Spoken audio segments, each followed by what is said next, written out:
ओम शांति। आज 9 मई 2025।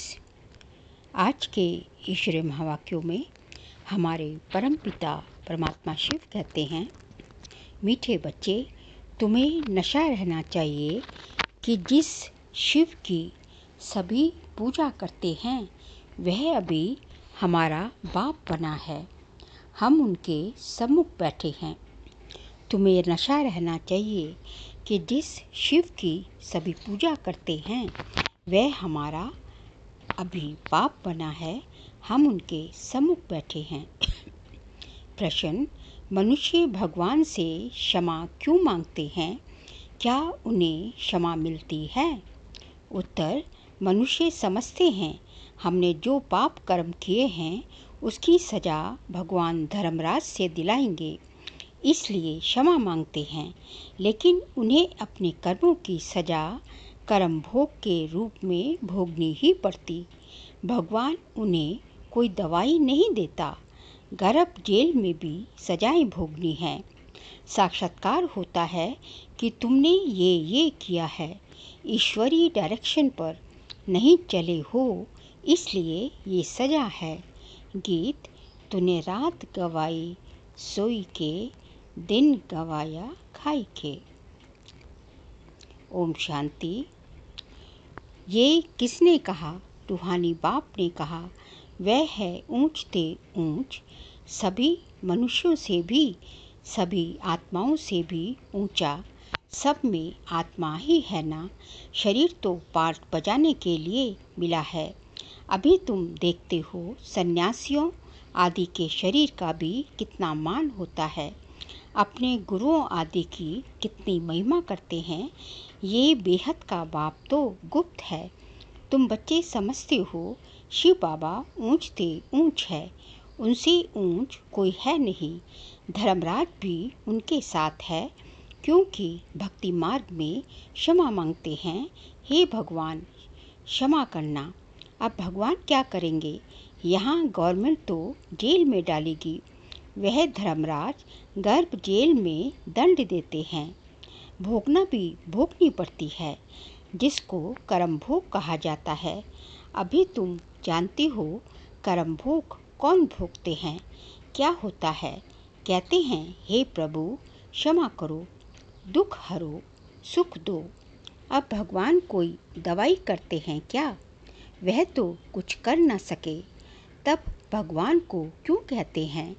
क्योंकि भगवान के साथ फिर धर्मराज भी है। बुरा काम करने से जरूर भोगना पड़ता है। गर्भ जेल में सजा भी मिलती है। साक्षात्कार सब होते हैं, बिगर साक्षात्कार सजा नहीं मिलती। गर्भ जेल में तो कोई दवाई आदि नहीं है, वहाँ सजा भोगनी पड़ती है। जब दुखी होते हैं तब कहते हैं, भगवान इस जेल से निकालो। अभी तुम बच्चे किसके सामने बैठे हो? ऊंच ते ऊंच बाप है, परंतु है गुप्त। और सभी के तो शरीर देखने में आते हैं। यहाँ शिव बाबा को तो अपना हाथ पांव आदि है नहीं। फूल आदि भी कौन लेंगे? इनके हाथ से ही लेना होगा। अगर चाहे तो बाबा कहते हैं कि ब्रह्मा बाबा के हाथ से ही लेना होगा, यदि फूल भी लेना चाहते हो, क्योंकि शिव बाबा के अपने तो हाथ है नहीं। परंतु कोई से भी लेते नहीं। जैसे वे शंकराचार्य कहते हैं, हमको कोई छुए नहीं, तो बाप कहते हैं, हम पतितों का कुछ भी कैसे लेंगे? हमको फूल आदि की दरकार नहीं। भक्ति मार्ग में सोमनाथ आदि के मंदिर बनते हैं, फूल चढ़ाते हैं, परंतु मुझे तो शरीर है नहीं। आत्मा को कोई छुएगा कैसे? कहते हैं, हम पतितों से फूल कैसे लें? कोई हाथ भी नहीं लगा सकते। पतितों को छूने भी ना दें। आज बाबा कहते, कल फिर जाकर नरकवासी बनते हैं। ऐसे को तो देखे भी नहीं। बाप कहते हैं, मैं तो ऊंच ते ऊंच हूँ। इन सब सन्यासियों आदि का भी ड्रामानुसार उद्धार करना है। मुझे कोई जानता ही नहीं। शिव की पूजा करते हैं परंतु उनको जानते थोड़े ही हैं। ये गीता का भगवान है और यहाँ आकर ज्ञान देते हैं। गीता में श्री कृष्ण का नाम डाल दिया है। श्री कृष्ण ने ज्ञान दिया, बाकी शिव क्या करते होंगे तो मनुष्य समझते हैं, वह आते ही नहीं। अरे पतित पावन श्री कृष्ण को थोड़े ही कहेंगे, पतित पावन तो मुझे कहते हैं ना। तुम्हारे में भी कोई थोड़े हैं जो इतना रिगार्ड रख सकते हैं। रहते कितना साधारण हैं, समझाते भी हैं। मैं इन साधुओं आदि का सबका बाप हूँ। जो भी शंकराचार्य आदि हैं, इन सब की आत्माओं का मैं बाप हूँ। शरीरों के बाप जो हैं वह तो है ही, मैं हूँ सभी आत्माओं का बाप। मेरी सब पूजा करते हैं। अभी वह यहाँ सम्मुख बैठे हैं, परंतु सभी समझते थोड़े ही हैं कि हम किसके सामने बैठे हैं। आत्माएं जन्म जन्मांतर से देह अभिमान पर हिरी हुई हैं, इसलिए बाप को याद नहीं कर सकते, देह को ही देखते हैं। देही अभिमानी हो तो उस बाप को याद करे और बाप की श्रीमत पर चले। बाप कहते हैं, मुझे जानने के लिए सब पुरुषार्थी हैं। अंत में पूरे देही अभिमानी बनने वाले ही पास होंगे। बाकी सब में जरा जरा देह अभिमान रहेगा। बाप तो हैं गुप्त, उनको कुछ भी दे नहीं सकते। बच्चियां शिव के मंदिर में भी जाकर समझा सकती हैं। कुमारियों ने ही शिव बाबा का परिचय दिया है तो कुमार कुमारियां दोनों जरूर। कुमारों ने भी परिचय दिया होगा। माताओं को खास उठाते हैं क्योंकि उन्होंने पुरुषों से ज़्यादा सर्विस की है, तो बच्चों को सर्विस का शौक होना चाहिए, जैसे उस पढ़ाई का भी शौक होता है ना। वह है जिस्मानी पढ़ाई और ये है रूहानी पढ़ाई। जिस्मानी पढ़ाई पढ़ेंगे, ये ड्रिल आदि सीखेंगे, मिलेगा कुछ भी नहीं। समझो अभी किसको बच्चा जन्मता है तो धूमधाम से उनकी छठी आदि मनाते हैं, परंतु वह पाएंगे क्या? इतना समय ही नहीं जो कुछ पा सके। यहाँ से भी जाकर जन्म लेते हैं, परंतु वह भी समझेंगे तो कुछ नहीं। यहाँ का बिछड़ा हुआ होगा तो जरूर सीख कर गया होगा, उसी अनुसार छोटेपन में ही शिव बाबा को याद करता होगा। ये तो मंत्र है ना, छोटे बच्चों को सिखलाएंगे, वह बिंदु आदि तो कुछ समझेगा नहीं, सिर्फ शिव बाबा कहते रहेंगे। शिव बाबा को याद करो तो स्वर्ग का वर्षा पाएंगे। ऐसे उनको समझाएंगे तो वह भी स्वर्ग में आ जाएंगे, परंतु ऊंच पद नहीं पा सकेंगे। ऐसे बहुत बच्चे आते हैं, शिव बाबा कहते रहते हैं, फिर अंतमति सोगति हो जाएगी। ये राजधानी स्थापन हो रही है। अब मनुष्य शिव की पूजा करते हैं, परंतु जानते थोड़े ही हैं। जैसे छोटा बच्चा शिव शिव कहते हैं, समझते नहीं। यहाँ भी पूजा करते हैं, परंतु पहचान कुछ भी है नहीं। तो उनको बतलाना चाहिए, तुम किसकी पूजा करते हो? वही ज्ञान का सागर गीता का भगवान है, वह हमको पढ़ा रहे हैं। इस दुनिया में और कोई मनुष्य नहीं जो कह सके कि शिव बाबा हमको राजयोग पढ़ा रहे हैं। ये सिर्फ तुम जानते हो, सो भी भूल जाते हो। भगवान वाच, मैं तुमको राजयोग सिखाता हूँ। किसने कहा? भगवान वाच, काम महाशत्रु है, इस पर जीत पहनो, पुरानी दुनिया का संन्यास करो। वह है शंकराचार्य, ये है शिवाचार्य, वह हमको सिखलाते हैं। श्री कृष्ण आचार्य नहीं कह सकते, वह तो छोटा बच्चा है। सतयुग में ज्ञान की दरकार नहीं रहती। जहाँ जहाँ शिव के मंदिर हैं, वहाँ तुम बच्चे बहुत अच्छी सेवा कर सकते हो। शिव के मंदिरों में जाओ, माताओं का जाना अच्छा है। कन्याएं जाएं तो उससे भी अच्छा है। अभी तो हमको बाबा से राज्य भाग्य लेना है। बाप हमको पढ़ाते हैं, फिर हम महाराजा महारानी बनेंगे। ऊंचते ऊंच बाप भी है, ऐसी शिक्षा कोई मनुष्य दे न सके। ये है ही कलयुग, सतयुग में था इनका राज्य। ये राजा रानी कैसे बने, किसने राजयोग सिखलाया, जो सतयुग के मालिक बने। जिसकी तुम पूजा करते हो, वह हमको पढ़ाकर सतयुग का मालिक बनाते हैं। ब्रह्मा द्वारा स्थापना, विष्णु द्वारा पालना। पतित प्रवृत्ति मार्ग वाले ही पावन प्रवृत्ति मार्ग में जाते हैं। कहते भी हैं बाबा, हम पतितों को पावन बनाओ, पावन बनाकर ये देवता बनाओ। वह है प्रवृत्ति मार्ग। निवृत्ति मार्ग वालों का गुरु बनना ही नहीं है। जो पवित्र बनते हैं उनके गुरु बन सकते हैं। ऐसे बहुत कंपेनियन भी होते हैं, विकार के लिए शादी नहीं करते हैं। तो तुम बच्चे ऐसी ऐसी सर्विस कर सकते हो। अंदर में शौक होना चाहिए। हम बाबा के सपूत बच्चे बन क्यों ना जाकर सर्विस करेंगे। पुरानी दुनिया का विनाश सामने खड़ा है। अब शिव बाबा कहते हैं श्री कृष्ण तो हो न सके, वह खड़ा है। वह तो एक ही बार सतयुग में होगा। कौन? श्री कृष्ण। दूसरे जन्म में वही फीचर्स, वही नाम थोड़ी ही होगा। 84 जन्म में 84 फीचर्स। श्री कृष्ण ये ज्ञान किसको सिखला न सके। वह श्री कृष्ण कैसे यहाँ आएंगे? अभी तुम इन बातों को समझते हो। आधा कल्प अच्छे जन्म होते हैं, फिर रावण राज्य शुरू होता है।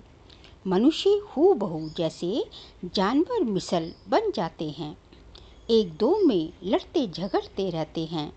तो रावण का जन्म हुआ ना। बाकी 84 लाख जन्म तो है नहीं।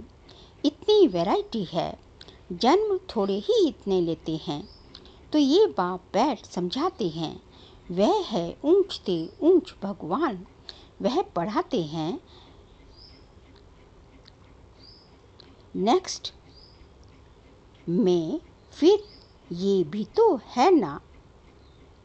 नेक्स्ट में फिर ये भी तो है ना। नहीं पढ़ेंगे तो किसी के पास जाकर दास दासिया बनेंगे। क्या शिव बाबा के पास दास दासी बनेंगे? बाप तो समझाते हैं, पढ़ते नहीं हो तो जाकर सतयुग में दास दासियाँ बनेंगे। जो कुछ भी सर्विस नहीं करते, खाया पिया और सोया, वह क्या बनेंगे? बुद्धि में आता तो है ना, क्या बनेंगे? हम तो महाराजा बनेंगे, हमारे सामने भी नहीं आएंगे। खुद भी समझते हैं ऐसे हम बनेंगे, परंतु फिर भी शर्म कहाँ है। हम अपनी उन्नति कर कुछ पा ले, समझते ही नहीं। तब बाबा कहते हैं ऐसे मत समझो। ये ब्रह्मा कहते हैं हमेशा शिव बाबा के लिए समझो। शिव बाबा का तो रिगार्ड रखना है ना।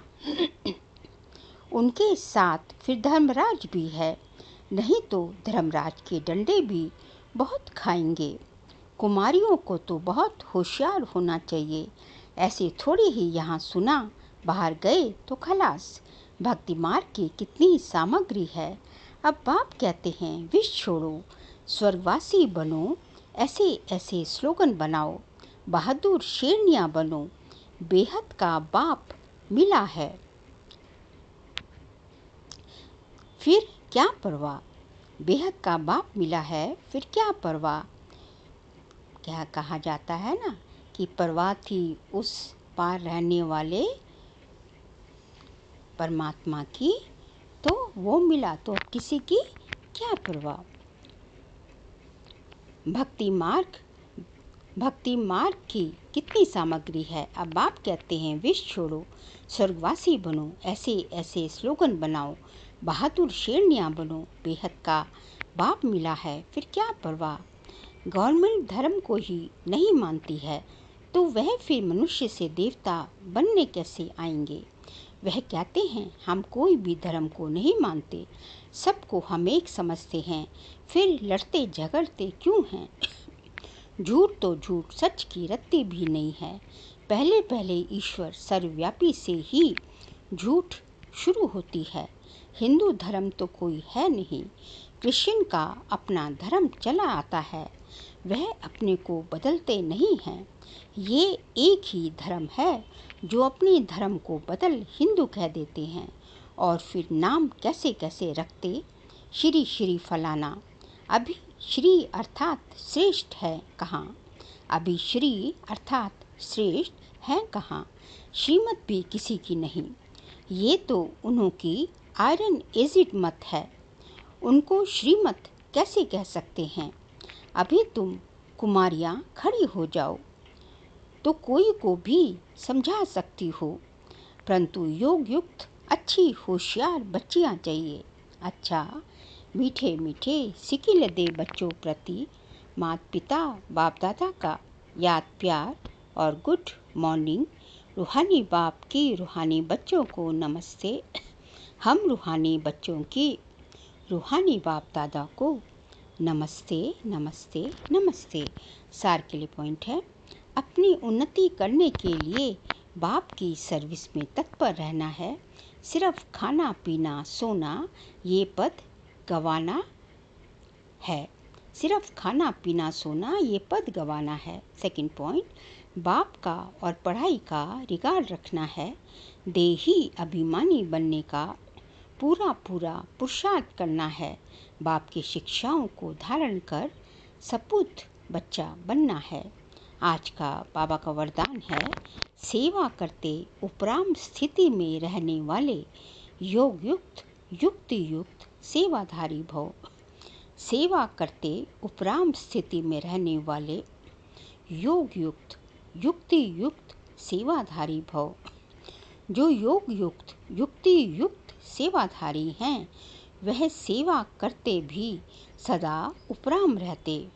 ऐसे नहीं सेवा ज़्यादा है इसलिए अशरीरी नहीं बन सकते, लेकिन याद रहे कि मेरी सेवा नहीं बाप ने दी है तो निर्बंधन रहेंगे। ट्रस्टी हूँ, बंधन मुक्त हूँ, ऐसी प्रैक्टिस करो। अति के समय अंत की स्टेज कर्मातीत अवस्था का अभ्यास करो। जैसे बीच बीच में संकल्पों की ट्रैफिक को कंट्रोल करते हो, ऐसे अति के समय अंत की स्टेज का अनुभव करो। अंत की स्टेज कौन सी? कर्मातीत, बस अशरीरीपन, इस शरीर से एकदम उठ चुकी आत्मा। तब अंत के समय पास विद ऑनर बन सकेंगे। जब अभी अति के समय अंत की स्टेज अर्थात जो है कर्मातीत अवस्था अशरीरीपन का अभ्यास करते रहेंगे, तभी बाबा कहते हैं अंत के समय पास विद ऑनर बन सकेंगे। स्लोगन है, शुभ भावना कारण को निवारण में परिवर्तन कर देती है। शुभ भावना कारण को निवारण में परिवर्तन कर देती है। बाबा कहते हैं शुभ भावना का फोर्स इतना अच्छा होता है, शुभ भावना की ब्लेसिंग्स इतनी मिलती हैं कि यदि आपके सामने कुछ कारण भी हो आ रहा हो ना, तो वो उसका तुम्हें जो है हल मिल जाएगा, सोल्यूशन मिल जाएगा, उसका निवारण मिल जाएगा। और जो है यही तो हमको चाहिए, यही इसी का तो पुरुषार्थ कर रहे हैं हम। तो बाबा कहते हैं कि शुभ भावना शुभकामना का स्टॉक हमेशा जमा रखो। फिर जो है मई मास का जो है अव्यक्त इशारे का सब्जेक्ट है, रूहानी रॉयल्टी और प्योरिटी की पर्सनालिटी धारण करो। आज का पॉइंट है, पवित्रता ब्राह्मण जीवन के विशेष जन्म की विशेषता है। पवित्र संकल्प ब्राह्मणों की बुद्धि का भोजन है। पवित्र दृष्टि ब्राह्मणों की आँखों की रोशनी है। पवित्र कर्म ब्राह्मण जीवन का विशेष धंधा है। पवित्र संबंध और संपर्क ब्राह्मण जीवन की मर्यादा है। ऐसी महान चीज को अपनाने में मेहनत नहीं करो, हट से नहीं अपनाओ, मोहब्बत से अपनाओ। ये पवित्रता तो आपके जीवन का वरदान है। बाबा कहते हैं कि पवित्रता जो है ब्राह्मण जीवन का जीवदान है, श्वास है। तो जो है ये पवित्र संकल्प जो है ब्राह्मणों की बुद्धि का भोजन, पवित्र दृष्टि ब्राह्मणों की आंखों की रोशनी, पवित्र कर्म ब्राह्मण जीवन का विशेष धंधाधोरी, विशेष धंधा काम, और पवित्र संबंध और संपर्क जो है ये ब्राह्मण जीवन की क्या है, मर्यादाएं हैं। तो ऐसी चीज को बाबा कहते हैं हट से नहीं अपनाओ, मेहनत मत लगाओ इसमें, ये आपके जीवन में सहजता से इसको अपनाना है। तो जो है ये पवित्रता बाबा कहते हैं आपके ब्राह्मण जीवन का क्या है, ये वरदान है। बाबा ने आपको वरदान के रूप में पवित्रता दी है। तो इसे जो है इसे बहुत हर्ष से, बहुत खुशी से, बहुत सहजता से इसको धारण करना है। अच्छा, ओम शांति।